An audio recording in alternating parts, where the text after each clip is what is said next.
আসসালামু আলাইকুম everyone. Easy পাঠশালার পক্ষ থেকে এইচএসসি ম্যাথে স্বাগত জানাচ্ছি। আমি জুবায়ের আব্দুল্লাহ। আজকে আমরা দেখব ম্যাথ ফার্স্ট পেপারের 7.1 এর আরও কয়েকটি ম্যাথ। তো চলো শুরু করা যাক। 3-এর 1 নম্বর ম্যাথে sine square pi by 7 plus sine square 5 pi by 14 plus sine square 8 pi by 7 plus sine square 9 pi by 14। আচ্ছা, এখন এই ম্যাথগুলোর ক্ষেত্রে আমরা নর্মালি এই দেখো সবগুলো ম্যাথই, এখানে 5টা ম্যাথ আছে, 5টা ম্যাথই কিন্তু অলমোস্ট সেম ক্যাটাগরি। এখানে শুরুতে আমি একটা বিষয় আগে একটু বুঝে দেই, সেটা হচ্ছে এখানে দেখো সবগুলোর উপরে মোটামুটি স্কোয়ার আসেই। সো দেখো এই হচ্ছে গিয়া সাইন স্কোয়ার 5 পাই বাই 14। তো এই পদটা আমি যদি মনে করো এটা তো বড় একটা কোণ আছে, তো আমি তো এটাকে ছোট করব। তো সেই ক্ষেত্রে যখন হচ্ছে এরকম আসবে, মানে এটা তো আমরা হিসাব করি, মনে করো যে ভাঙানোর পরে হিসাব করি না যে কোন কোয়াড্রেন্টে পড়তেছে, এবং ওই কোয়াড্রেন্টে হচ্ছে মানে ওই চতুর্ভাগে ওইটার মান কি প্লাস না মাইনাস, এই হিসাবগুলো কিন্তু আমরা করি। এখন এই হিসাবটার ক্ষেত্রে একটু খেয়াল করো, তোমার মানটা মাইনাস আসছে, নেগেটিভ একটা ভ্যালু আসছে। তো কথা হচ্ছে দেখো এই ক্ষেত্রে কি আছে, এখানে সাইন স্কোয়ার আছে। আচ্ছা, তাহলে যে যখন আমি ভাঙা মনে করো যে আমি 5 পাই বা 14, এটা কিন্তু আমরা এই যে যেহেতু এই স্কোয়ারটা কোথায় আছে, এখানে আছে, আমরা চাইলে কিন্তু বাইরে একবারে দিতে পারি 14, তাহলে এই যে হোল স্কোয়ার এইভাবে কিন্তু দেওয়া যায়। এখন এই যে sine 5 pi by 14 whole square আমি দিয়ে দিলাম। তাহলে এইখানে যদি আমার ক্যালকুলেশনের পরে ভ্যালুটা নেগেটিভ আসেও, ধরো মাইনাস সামথিং কিছু একটা আসছে, কস বা সাইন যেটা আসলো ধরো কস কিছু একটা আসে, আমি ওই হিসাবটা দেখাচ্ছি না, কিন্তু বাইরে যেহেতু স্কোয়ার আছে, এই স্কোয়ারটার জন্য কিন্তু এই মাইনাসটা থাকবে না। তাহলে যেহেতু বাইরে স্কোয়ার আছে, আমার কি এই কোয়াড্রেন্টের হিসাব আর কি করার দরকার আছে? দেখো, কারণ তুমি যদি মাইনাস আসো, সেই মাইনাসটা কিন্তু প্লাস হয়ে যাচ্ছে, বা প্লাস থাকলে তো প্লাস হবেই ফর শিওর। তো তার মানে আমার যদি মাইনাস আসেও সেই এই মানে স্কোয়ারটা কিন্তু কি করে দিতেছে, ওইটাকে প্লাস বানায় দিচ্ছে। তাহলে আমার কোয়াড্রেন্টের হিসাব কিন্তু মানে চতুর্ভাগের হিসাব কিন্তু আর করার দরকার নেই। তাহলে এই ক্ষেত্রে আমরা হচ্ছে ওই ব্যাপারটা আমি ম্যাথ শুরু করে আমি বলবো একটু যে ওই জায়গাটা স্কিপ করতে, আরেকবার ব্যাপারটা মনে করে দিব তখন। আচ্ছা, এখন তাহলে আমরা শুরু করি, চলো। দেখো ফার্স্টে কি আছে, sine square pi by 7 plus sine square 5 pi by 14 sine square 8 pi by 7 plus sine square 9 pi by 14। তাহলে দেখো এখানে কি আছে, এই যে আমি লিখলাম, যা ছিল আমি লিখলাম। এখন এই যে 5 পাই বাই 14, এই যে এটাকে আমরা ভাঙানো শুরু করবো। তাহলে কি আছে, 5 পাই বাই 14, তাহলে দেখো সাইন স্কোয়ার, আমি যদি সাইন এইভাবে নিই জিনিসটা 5 পাই বাই 14 হোল স্কোয়ার লিখতে পারি। আচ্ছা, তাহলে 5 পাই বাই 14 কে আমরা কীভাবে ভাঙাইতে পারবো? দেখো এখানে আমরা হচ্ছে সাইন, এই যে আমরা হচ্ছে যদি এখানে দেখো 5 পাই আছে, তাহলে আমাদের যে 5 পাই বানাইতে হয়, আমি যদি 7 পাই থেকে মানে 7 পাই নিলাম, মাইনাস 2 পাই দিয়ে দিলাম, তাহলে 7 পাই থেকে 2 পাই গেলে কত থাকতেছে আমার, কিন্তু 5 পাই থাকতেছে, আর নিচে কত ছিল 14। তাহলে দেখো এখানে কত আছে সাইন, এখন আমি যদি আলাদা আলাদা করে লিখি তাহলে কত হয়, 7 pi divide by 14 minus 2 pi by 14। তাহলে দেখো এখন যদি কাটাকাটি করি আমরা, কিন্তু থাকতেছে কি 7-এর সাথে 14 কাটাকাটি করলে নিচে হচ্ছে পাই বাই 2 থাকতেছে, মানে এখানে পাই বাই 2 থাকতেছে, আর এখানে 2-র সাথে কাটাকাটি করলে পাই বাই 7 থাকতেছে। তাহলে কিন্তু আমরা এটাকে, আচ্ছা এখানে সাইন হবে, সাইন এটা ইকুয়ালস না,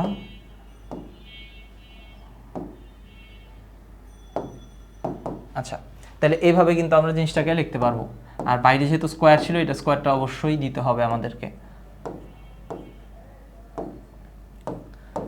এই যে এই ভাঙানোটা, তাহলে দেখো আমরা এখানে কিন্তু, এবং এই কথাটা কিন্তু আমি আগেও বলছি, এই জায়গায় কিন্তু কোন কোন ভ্যালুগুলো হয় নর্মালি দেখা যায়, পাই বাই 2, তারপরে পাই, তারপরে 3 পাই বাই 2, তারপর হচ্ছে 2 পাই, 3 পাই, এই ভ্যালুগুলো কিন্তু আমরা চেক করবো যে কোনটা দিলে এখানে মিলতেছে। তাহলে দেখো যে 2 আর 7-এর লসাগু কত, 2 আর 7-এর লসাগু কিন্তু 14। আমরা দুইভাবেই দেখতে পারি ব্যাপারটা, যে 2 আর 7-এর লসাগু 14, তাহলে 14/2 মানে কত, দেখো 7 পাই, আর 14/7 মানে কত 2, তাহলে মাইনাস হচ্ছে 2 পাই, 7 থেকে যে 7 পাই মাইনাস 2 পাই মানে কত থাকতেছে আমার, এই যে 5 পাই ছিল, 5 পাই বাই 14 আসলো। এখন এই যে টোটালটা আমি তাহলে কিন্তু স্কোয়ার ছিল, স্কোয়ার দিয়ে রাখলাম। এরপরে দেখো sine square 8 pi by 7, 8 pi by 7 কে কিন্তু আমরা ইজিলি লিখতে পারতেছি কি, 8 পাই বাই 7 কে দেখো কি লেখা যায়, যেহেতু এই যে আমরা ইজিলি বুঝতেছি এখানে 7 আছে, 7-এর সাথে সম্পর্ক কত 1-এর, মানে 1 বেশি আছে, তাহলে আমরা কি করতে পারি, আমরা যদি পাই নেই তাহলে কিন্তু পাই বাই, এই যে পাই প্লাস পাই বাই 7 লিখতে পারতেছি। আর ওইখানে কত ছিল, সাইন ছিল, তো সাইন আগে দিয়ে নিব, হ্যাঁ সাইন ছিল, তাহলে এইটার হোল স্কোয়ার হবে, কারণ কি ভিতরে এখানে সাইন স্কোয়ার ছিল। তাহলে দেখো সাইন, এটা সেকেন্ড ব্র্যাকেট দিলে ভালো হবে, এই তাহলে দেখো 7 পাই এখানে কত হচ্ছে এই যে 7 ইন্টু পাই 7 পাই প্লাস কি আর একটা পাই, তার নিচে কত লসাগু তো 7, তাহলে 7 পাই প্লাস পাই মিলা এই যে 8 পাই বাই 7 ছিল, তাহলে আমরা কিন্তু 8 পাই বাই 7কে এইভাবে পাই প্লাস পাই বাই 7 আকারে ভাঙায় লিখতে পারতেছি। আচ্ছা এটার হোল স্কোয়ার, সো যেহেতু যেখানে স্কোয়ার ছিল এই স্কোয়ারটা আমি এখানে দিলাম। এবার কত আছে দেখো 9 পাই বাই 14, 9 পাই বাই 14কে আবার চেক করে দেখো কী করা যায়। আমি যদি পাই বাই 2 নিই, পাই বাই 2 নিলে পাই বাই 2 নেওয়ার পর আমি যদি প্লাস পাই বাই 7 দিই তাহলে দেখো কত থাকতেছে, পাই 2 এবং 7 এর লসাগু কত 14, তাহলে 14 বাই 2 মানে আমার হচ্ছে 7 পাই আর প্লাস হচ্ছে 14 বাই 7 মানে 2 পাই, তাহলে 7 আর 2 কিন্তু 9 পাই বাই 14, তাহলে 9 পাই বাই 14 যেহেতু ছিল আমি কি লিখতে পারতেছি এটাকে কিন্তু pi by 2 plus pi by 7 লিখতে পারতেছি। আর যেহেতু এই যে এখানে স্কোয়ার ছিল বাইরে এই যে স্কোয়ারটা আমরা কিন্তু এই স্কোয়ারটা এখানে দিয়ে দিলাম। আচ্ছা তাহলে ভাঙানো দেখো হয়ে গেছে। এবার এটা তো যা ছিল তাই রাখছি, এটা তো চেঞ্জ করিনি। এইখানে দেখো এই যে সাইনের সাথে যেটা আছে পাই বাই 2, পাই বাই 2 কিন্তু পাই বাই 2 মানে কি শুধু পাই বাই 2 থাকা মানে কিন্তু হচ্ছে বিজোড় গুণিতক, কারণ এটার সাথে মনে মনে একটা 1 গুণ আছে, তাহলে যেহেতু বিজোড় গুণিতক থাকলে কি হয় আমরা জানি এটা কিন্তু হচ্ছে সাইন থেকে কজ হয়ে যায়, এই যে সাইন ছিল কি হয়ে গেছে কজ হয়ে গেল, এবং সাথে এবং কোন কোয়াড্রেন্টে পড়তেছে যে এইবার কথাটা আসি দেখো পাই বাই 2 মাইনাস সামথিং, তাহলে পাই বাই 2 মানে কি 90 ডিগ্রি, তারপরে মাইনাস মানে কি আবার ক্লকওয়াইজ একটু ঘুরবো, তাহলে ক্লকওয়াইজ গেলে তাহলে কিন্তু হচ্ছে আমরা এই যে পাই বাই 7 পর্যন্ত ঘুরলাম, তাহলে ফার্স্ট কোয়াড্রেন্টেই কিন্তু আমাদের কোনটা পড়তেছে, যেহেতু ফার্স্ট কোয়াড্রেন্টে এমনি জানি অলরেডি প্লাস সাইন সব কিছুর মানি প্লাস, তো সাইন তো অবশ্যই প্লাস হবেই, তাহলে প্লাস যদি নাও হইতো তাও কিন্তু প্লাস হয়ে যেত, কেন কারণ এই যে স্কোয়ারটার জন্য এই স্কোয়ারটা আছে। আচ্ছা আমরা একটা মাইনাসে যখন আসবে তখন এই ব্যাপারটা আর একটু ডিটেলসে বলবো। তাহলে দেখো এই যে তাহলে সাইন থেকে কজ হয়ে গেল, আর এই যে পাই বাই 7 বসলো সূক্ষ্ম কোণটা, আর যেহেতু স্কোয়ার ছিল এই স্কোয়ারটা আমি একবারে বসে দিলাম। এবার দেখো sine pi plus pi by 7, তাহলে পাই মানে কি জোড় গুণিতক, পাই থাকা মানে কিন্তু জোড় গুণিতক, এটা আগে বলছি বুঝাইছি আগের ক্লাসগুলোতে। তাহলে পাই যেহেতু আছে দেখো এখানে পাই আছে, তার মানে এটা অলরেডি জোড় গুণিতক, তার মানে সাইন কি হবে সাইনই থাকবে। তাহলে এবার পাই প্লাস, এবার কোন কোয়াড্রেন্টে আমরা একটু চেক করি, এই যে পাই প্লাস সামথিং, তার মানে থার্ড কোয়াড্রেন্টে, তাহলে থার্ড কোয়াড্রেন্টে আমরা জানি কি সাইনের মান কিন্তু নেগেটিভ হবে, তাহলে যেহেতু থার্ড কোয়াড্রেন্টে সাইনের মান নেগেটিভ, কিন্তু দেখো এই যে বাইরে এইবার আসতেছে এই যে কথাটা যে বাইরে যেহেতু স্কোয়ার আছে আমার যদি মান নেগেটিভ আসেও ওই নেগেটিভটা কিন্তু থাকবে না, কারণ স্কোয়ার কি করে আমরা জানি এই যে ধরো -2 হোল স্কোয়ার, এটা কি হয় এটা কিন্তু +4 হয়ে যায়, কারণ কি -2 হোল স্কোয়ার মানে কি -2 ইন্টু -2, তাহলে এই যে মাইনাসে মাইনাসে কিন্তু প্লাস 2 দুগুণে এই যে 4 হয়ে যেতেছে। তো সেম ওয়েতে এইখানে তুমি যখন স্কোয়ার দিব আমরা কিন্তু স্কোয়ার থাকলেই কি হয় ভ্যালুটা কিন্তু পজিটিভ হয়ে যাচ্ছে, তাহলে এই যে দেখো সাইন তো সাইন থাকতেছে যেহেতু জোড় গুণিতক, এবং ওই যে মাইনাস যদিও একটা আসতো ওই যে স্কোয়ারটা থাকার কারণে প্লাস হয়ে যাচ্ছে plus sine square pi by 7। আর লাস্টেরটা দেখো এখানে কত আছে পাই বাই 2 আছে, তার মানে বিজোড় গুণিতক থাকলে সাইনের মান কী হয়ে যায় কজ। আর দেখো কত কোন কোয়াড্রেন্টে পড়তেছে, আবার এই কোয়াড্রেন্টটা কিন্তু এখন আর চেক করার আসলে দরকার নেই, সবগুলোর উপরে স্কোয়ার আছে, সো আমরা আর কোয়াড্রেন্টটা না দেখাই। তাহলে দেখো এখন কিন্তু একটা সুন্দর একটা ফর্মে ছোটো কোণগুলো চলে আসছে, তাহলে দেখো sine square pi by 7 plus cos square pi by 7, আবার আরেকটা সাইন স্কোয়ার পাই বাই 7 আরেকটা কজ স্কোয়ার পাই বাই 7, এখন এটাকে তুমি যদি থিটা ধরো, এটাকে যদি থিটা ধরো তাহলে sine square theta plus cos square theta, আবার আরেকটা sine square theta plus cos square theta, তাহলে sine square theta plus cos square theta সমান কত হয় 1, তাহলে এই যে আমি একটা 1 লিখলাম, আবার মানে এই দুইটার জন্য একটা 1, এই দুইটার জন্য আরেকটা 1, তাহলে 1 প্লাস 1 কত হচ্ছে 2। সো আশা করি এই পর্যন্ত বুঝতে পারছো। এরপরের ম্যাথটা আমরা দেখি, পরের ম্যাথটা কী বলতেছে দেখো এই 2 নম্বরে sine square pi by 4 sine square 3 pi by 4 plus sine square 5 pi by 4, আচ্ছা সরি এটা 3 নাম্বার হচ্ছে যে cos square pi by 8 cos square 3 pi by 8 cos square 5 pi by 8 cos square 7 pi by 8। তাহলে দেখো আমি কোশ্চেনটা আগে লিখলাম, এবার কজ স্কোয়ার পাই বাই 8 যেটা অলরেডি সূক্ষ্মকোণ আছে, সো এটা আমরা চেঞ্জ করবো না, এটা যা আছে তাই রাখলাম। 3 পাই বাই 8, আচ্ছা এইটাকে চাইলে আমরা চেঞ্জ করতে পারতাম, মানে এই দুইটা ম্যাথ অলমোস্ট সিমিলার, বাট কথা হচ্ছে যে আমরা এই দুইটারে দুইভাবে করে দেখাইছি, তোমরা চাইলে এইভাবে মানে এই সেকেন্ড ম্যাথটা আমি যে ওয়েতে করছি ফার্স্ট ম্যাথটাও একই ওয়েতে করতে পারতাম, কারণ কি দেখো যে এখানে দেখো এইটা এবং এইটা এই দুইটার একটা মিল আছে, তা আমরা জাস্ট এইটাকে চেঞ্জ করতে পারতাম, আর এইখানে এই যে এইটা আর এটার একটা মিল আছে, সো আমরা এইটাকে চেঞ্জ করে এটার মতো বানাইতে পারতাম, তাই তখন হচ্ছে এক্সট্রা একটা ক্যালকুলেশন হইতো, এই যে এইখানে যেটা আমি করছি এটা দেখলে বুঝবে এখন। আচ্ছা এই ম্যাথের ক্ষেত্রে আমরা একটু ডিফারেন্টই করতেছি জিনিসটা, তাহলে কজ স্কোয়ার পাই বাই 8 এখানে কজ স্কোয়ার 3 পাই বাই 8 এটা যা আছে তাই রাখলাম। দেখো এখানে সম্পর্কটা কীরকম পাই বাই 8 আর 7 পাই বাই 8 এটা কিন্তু একটা সম্পর্ক আছে, কীরকম দেখো আমি এই জিনিসটা আগে দেখাইছি একটু আগে, এই যে 1 + 7 এটা কিন্তু 8 এর সাথে একটা সম্পর্ক আছে, তাই দেখো এই যে এখানে 1 আছে, এখানে কত 7। আচ্ছা, আবার এখানে 3 আর 5, তাহলে 3 ও 5 কত হয়, এটাও একটা 8 এর সাথে একটা সম্পর্ক আছে।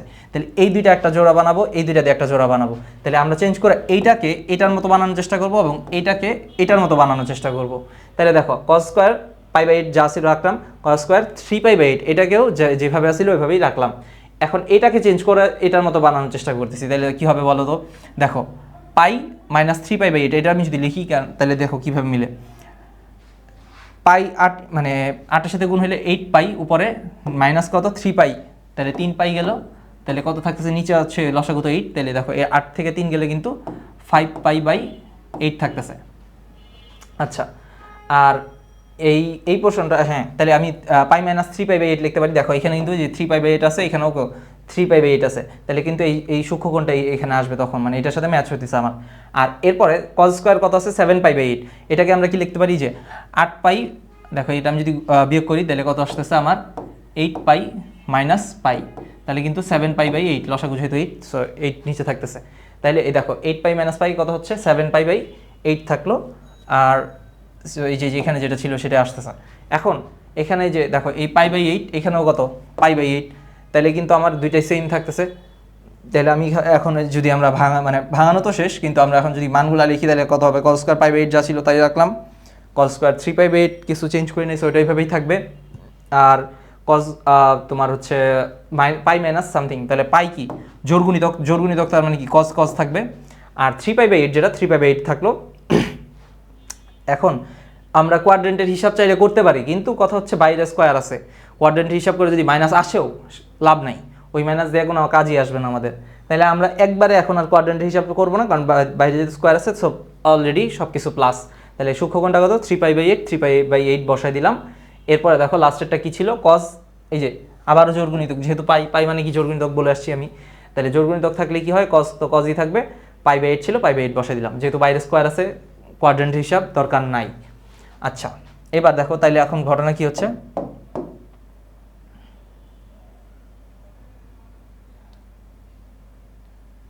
এই যে এবার তাহলে এই যে আমি তো সূক্ষ্মকোণে ভাঙানো হয়ে গেছে। এখন আমি দেখো এখানে cos স্কয়ার কয়টা, cos স্কয়ার π/8 একটা, cos স্কয়ার π/8 একটা, আবার cos স্কয়ার 3π/8 কয়টা দেখো তো, এই যে cos স্কয়ার 3π/8 একটা, cos স্কয়ার 3π/8 একটা, তাহলে আমি কিন্তু যোগ করে ফেলতে পারি। তাহলে cos স্কয়ার π/8 দুইটা, তাহলে আমি লিখতে পারি কি 2 cos স্কয়ার π/8 প্লাস কি 2 cos স্কয়ার 3π/8।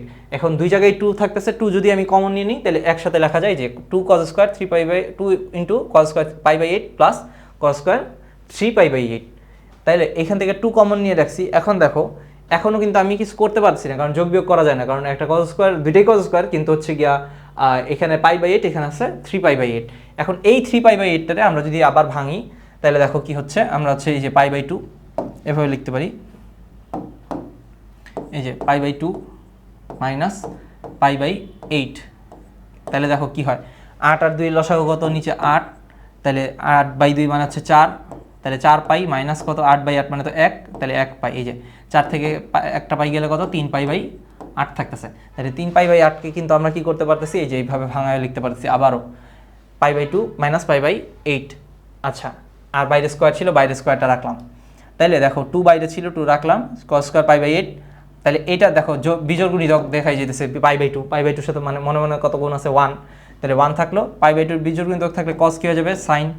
আর কোন কোয়াড্রেন্টে পরে এটা তো হিসাব করার দরকার নেই, কারণ কি বাইরে একটা স্কোয়ার আছে, তাহলে স্কোয়ার যেহেতু আছে তাহলে প্লাস হবেই অলমোস্ট মানে শিওর। তাহলে দেখো এখন কী হয়ে যেতেছে sin স্কোয়ার π/8।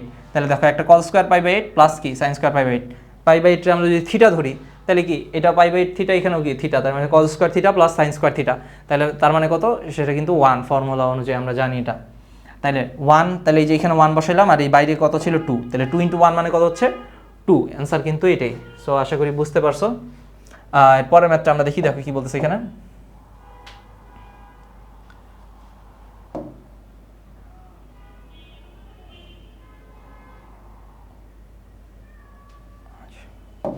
আচ্ছা, sec square 14π/17 minus sec square 39π/17 plus cot square 41π/34 minus cot square 23π/34। তাইলে আবার আমরা এভাবে একইভাবে ভাঙানোর চেষ্টা করবো জিনিসটাকে, ভাঙাইতে দেখ। আচ্ছা, এটা 5 নাম্বার ম্যাথ, মাঝখানে হচ্ছে 3 এবং 4 এই ম্যাথ দুইটা তোমাদের জন্য আমি রেখে দিছি, এখান থেকে ট্রাই করবা, একটু কোশ্চেনটা দেখে নিবা উপরে, ভিডিওটা একটু টানে পিছনের দিকে নিয়ে। আচ্ছা, এখন এই 5 নাম্বার ম্যাথটা আমি করে দিচ্ছি। দেখো সেক স্কোয়ার, আচ্ছা এইটা আমি বললাম কোশ্চেনটা আগে লিখলাম। এখন দেখো 14 পাই বাই 17, 14 পাই বাই 17 এটাকে আমরা কিভাবে লিখতে পারি? তুমি যদি লেখো, এই যে 17 পাই থেকে দেখো, আমি যদি 17 পাই মাইনাস 3 পাই করি, 3 পাই মাইনাস করি, তাহলে নিচে তো লসাগু দেখো 17, তাহলে আমি আলাদা আলাদা লিখলে কত হচ্ছে? 17 পাই 17 পাই মাইনাস কি 3 পাই বাই 17, তাহলে দেখো এই যে 17 17 কাটা গেলে কত হচ্ছে? এখানে কিন্তু শুধু পাই থাকতেছে আমার, তাহলে আমি কি লিখতে পারি? পাই মাইনাস 3 পাই বাই 17।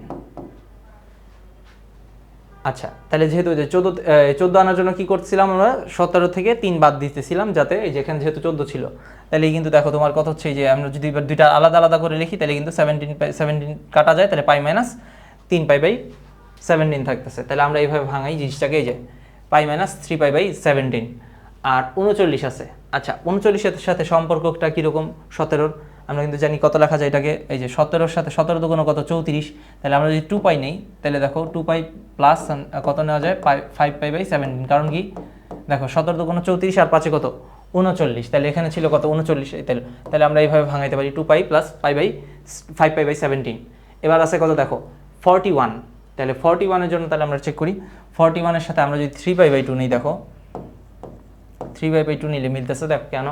কারণ হচ্ছে এই যে আমরা যদি এখানে 5 পাই বাই 17 দিয়ে দিই, দেখো 17 আর 2 লসাগু কত? 17 আর 2 লসাগু কিন্তু 34। এবার 34 বাই 2 মানে কত? 17, 17 3 17 কত হয় আমরা জানি? 51। তাহলে 51 পাই। আর এখানে দেখো 17 34 বাই 17 মানে কত? 2, 5 দুগুণ কত হচ্ছে? 10 পাই।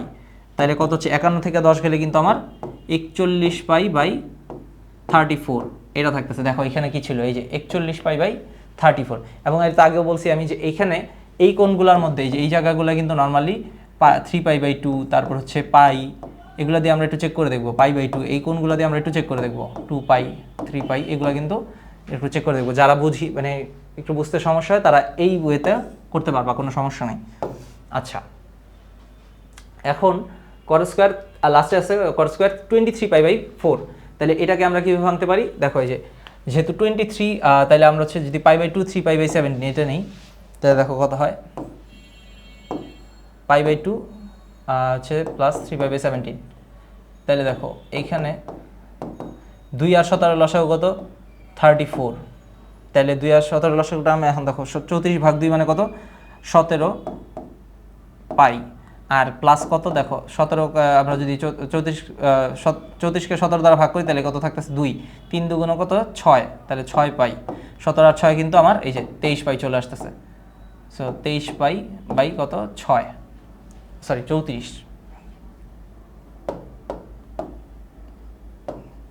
এটা হবে 34, 23 পাই বাই 34। আচ্ছা, তাহলে এই যে 23 পাই বাই 34কে আমরা কিন্তু এইভাবে ভাঙায় লিখতে পারি। এখন সেক স্কোয়ার ছিল এইটা যা আছে, আচ্ছা সরি এইটাও তো চেঞ্জ করছি আমরা, হ্যাঁ।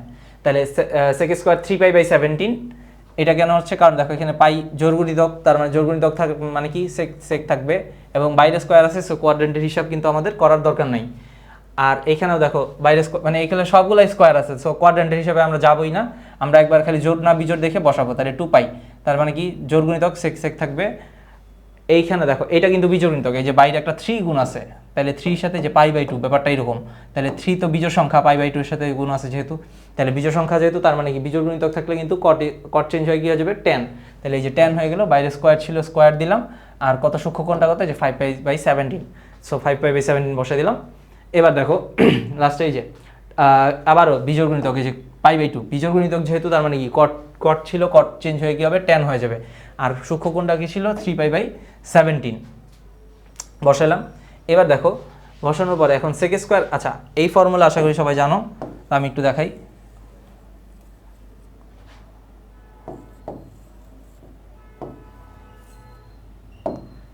এই যে যখন হচ্ছে sec square theta minus tan square theta equals to কিন্তু 1। তাহলে দেখো এখানে দেখো sec স্কোয়ার 3π/17 আছে, আর tan স্কোয়ার -tan স্কোয়ার 3π/17 আছে। তাহলে এই যে এই দুইটাকে আমি একসাথে লিখলাম। আর এখানে এই দুইটার মধ্যে দেখো কোন দুইটা সেম, কিন্তু sec স্কোয়ারটা মাইনাস, আমার কিন্তু ফর্মুলা কি tan স্কোয়ারটা মাইনাস ছিল, তাইলে আর tan স্কোয়ারটা কি এখানে প্লাস আছে। তাহলে আমরা যদি এই দুইটা থেকে একটা মাইনাস কমন নিয়ে নিই, তাহলে কিন্তু চিহ্নটা ঘুরে যাবে। তাহলে sec স্কোয়ার কি হয়ে যাবে প্লাস, tan স্কোয়ার কি হয়ে যাবে মাইনাস। তাইলে কিন্তু দেখো কি হচ্ছে ঘটনাটা, এই যে তখন হচ্ছে আমি কিন্তু এই যে এই ফর্মুলা এই শেপে চলে আসতেছে, ফর্মুলাটা মানে যেভাবে লিখছি এইভাবে এরকম চলে আসলো। তাইলে এইটার জন্য কি দেখো এই যে sec square theta minus tan square theta সমান কি একটা 1 লেখা যায়, আর মাইনাস দিলাম এই যে এই minus sec square theta minus tan square theta কি আরেকটা 1 লেখা যায়। তাহলে 1 - 1 মানে কত 0। সো এটাই কিন্তু আমাদের অ্যান্সার ছিল। সো আশা করি ম্যাথগুলো বুঝতে পারছো। আমি যে দুইটা ম্যাথ করাই সেটা নিজেরা একটু একইভাবে চেষ্টা করো। সো ইনশাল্লাহ আশা করি তোমরা পারবে এটা করতে। আর বেশি বেশি প্র্যাকটিস করলে এই ত্রিকোণমিতির ম্যাথগুলো কিন্তু আয়ত্তে চলে আসবে। সো আজকে এই পর্যন্তই, ইনশাল্লাহ দেখা হচ্ছে আগামী আর অন্য কোনো পর্বে। আসসালামু আলাইকুম।